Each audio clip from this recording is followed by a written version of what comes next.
So welcome to my flower tutorial. We're gonna do two violets. And painting flowers, it's kind of a different ball game, but it's a very rewarding subject because you might not even like them at first, but then just hang them on a wall and you will see how beautiful they're gonna be. And they're one of my favorite subjects to paint because they're not as easy as they might sound. So let's go over the materials first. We're going to do watercolors, obviously. And we're just going to paint two violets. They're beautiful. Somebody sent me a picture this morning, so I wanted to paint them. But what we're going to do, we're going to try to use a big brush. And the reason here for a big brush, instead of delving into details, is that a big brush allows us to spread water quickly and then to add pigment very quickly. And once you add pigment, you kind of leave it there. So the water will just spread it out throughout the whole thing. And so you should start with a sketch. Don't overlook the details in the sketch because they're gonna guide you later. And focus on like big shapes first. And then you start adding colors like you see. And I usually pre-wet the paper and then let the color kind of spread because flowers many times have this kind of pattern. So they spread naturally, typically from the center out. But it depends because flowers there's so many different kinds. So, but lilac and violets and the roses sometimes they have the tendency to spread from the center is lighter and then the tips of the petals are darker. It's something I just noticed. I don't know if this is true for all of them, but most likely not. So as you can see here, I applied the base color, which in this case is just purple. And then I'm trying to like put the darker tones where the shadows are. And I'm not overworking it, which is the cardinal sin of painting flowers, overwork. And once you start overworking it, then it looks dull and it looks without life. So you want to keep it light as work, not the color, the work that goes into it. And as you probably noticed, I also leave the center of the flower white, so there's no water, there is no color, because the center of the flower, it's going to have a different color. It's going to be like a yellowish orange, which is what violets have. And that's the beauty of it. And ding, ding, ding, bingo, that is a complementary color. So purple and orange, they are orange yellowish. They're complementary colors. And I have the feeling, I don't know if this is true, that bees might be attracted to complementary pairs of colors. I don't know if somebody knows bees and if they can even see colors, let me know.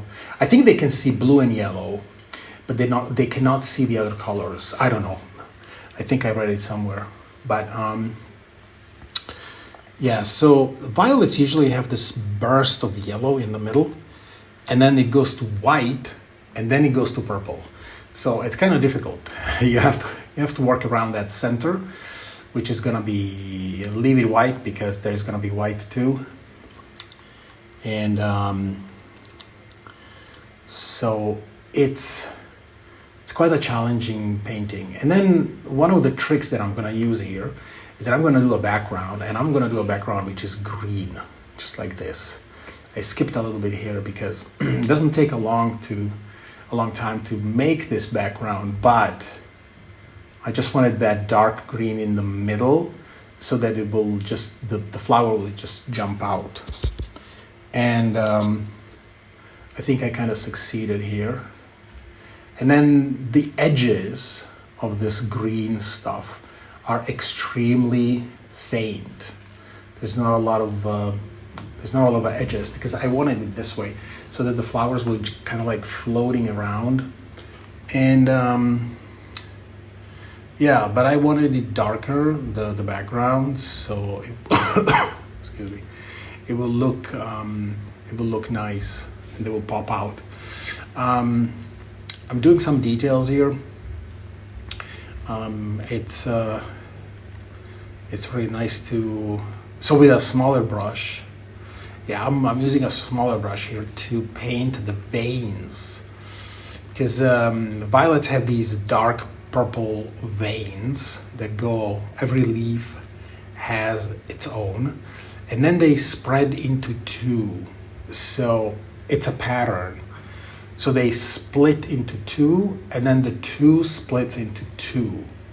So it's kind of a pattern, and you have to like, it's hard. This one is difficult. So you have to like make sure that it never splits in three, because it doesn't. Violets are just like that. Nature has its own way to do this, and they look like veins, like literally. They just go like that, and make them, you don't have to make them all precise, just make it feel like there is something there. And they're going to be a lot thinner on the top towards the edge of the leaf, and they're going to be thicker on the bottom towards the center of the flower. And then you just finish, you just finish them like this. You put more veins. And this is typical of a violet. Many flowers have this kind of characteristic, and you need to be aware of this. And I'm basically doing wet on dry, so it has a really nice definition. So just give it really like light strokes with a small brush, and you can do veins. Let's see. Yeah, so basically, and I wanted to do some more around this flower, but then I was finished and I was looking at it and I was like, no, this actually looks very nice. So I didn't do more. I wanted to do like a little garden in the background or something like a landscape or something, but I didn't do that because it already looked good as it was. And I don't know if you can notice, but if you squint your eyes, the flower on the bottom has like a shot of light on the left. There's a white area.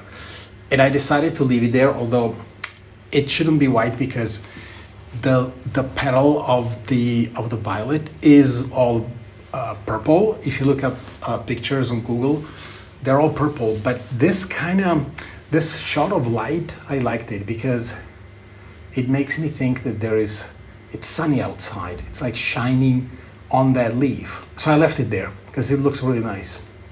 It was a happy accident, I have to be honest. It wasn't something I planned, but I was looking at it and I was like, this is great. And this is where the technique of stepping away from your painting comes very handy, because if you just stare at it, sometimes you can miss certain details like this one. But you just, you do something, step away and just observe it. Look at it, see what's happening. And then of course the core is yellow-orange and it adds the complementary color. It's very small. It's like a little teeny tiny dot in the middle, but that's all you need to make it look really, really nice. So, and then you try painting other flowers, because honestly, I think there is like a lot of flowers that you can paint. They follow kind of these steps. I know for sure that lilacs, they will follow these steps because I know lilacs a little bit. And then roses too. Roses are a little bit more, I need to make a video about roses because roses are a little bit more complicated. They have, the petals kind of shrivel on the top, so they are a little bit more complicated, but it's okay. We're gonna do a lesson on roses.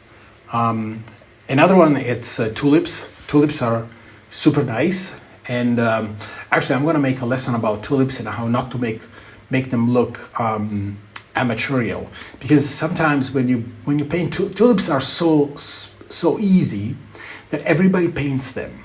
So kids in school paint them, and then when adults try to paint them, they look like a kid's painting, which is okay, but you know, it should be a little bit more professional. And there it is. I splashed a little bit of the green. Well, I hope you enjoyed it, and see you in the next one.